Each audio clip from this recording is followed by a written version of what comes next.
Hi, I'm Steve Maxwell, also known as Mr. Fix-It here at blue.living.com, and I'm here to show you how to repair things instead of replacing them. In this video, I'm going to show you how to repair a torn asphalt roof shingle on a roof that's otherwise in good shape. Now, climbing on a roof is dangerous, so I'm going to leave it up to you to take full responsibility for your safety. If you don't feel comfortable climbing on a roof, by all means, get someone else to do the repair, but let's take a look at how it's done. So here you can see the damage. You can also see some underlay underneath. That's keeping the water out. My roof is really steep. There's no way you can get on it without a rope and a harness. You see how that shingle is, I can lift it up there? That's why these shingles tore off in the first place. They were supposed to seal down. There's a little blob of tar there. See, some of them are sealed. But when the tar doesn't do the sealing, the wind can make the shingle flap. And that's why it is torn in this case.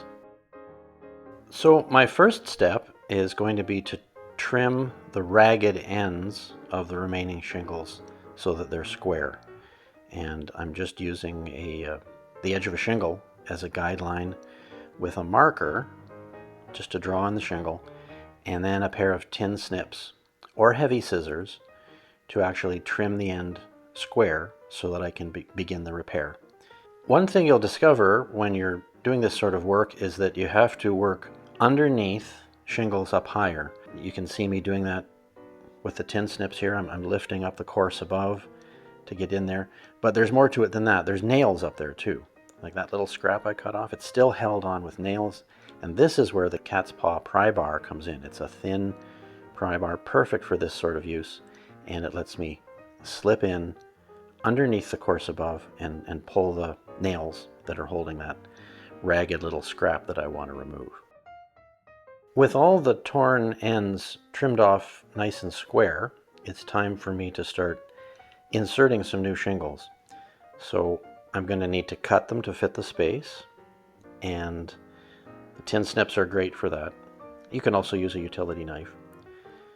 Now with this bottommost shingle in the damaged area, I have no problem driving nails because where I drive nails is completely open and obvious. When I go to the next course up, the next place I have to add some more shingles, it's going to get more difficult because the shingles above start to overlap.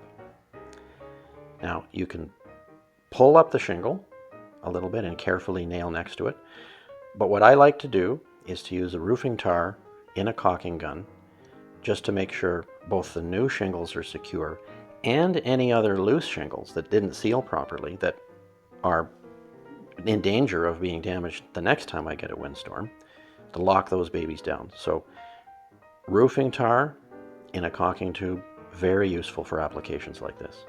Got something you don't know how to fix? Write us here at editor@blue.living.com.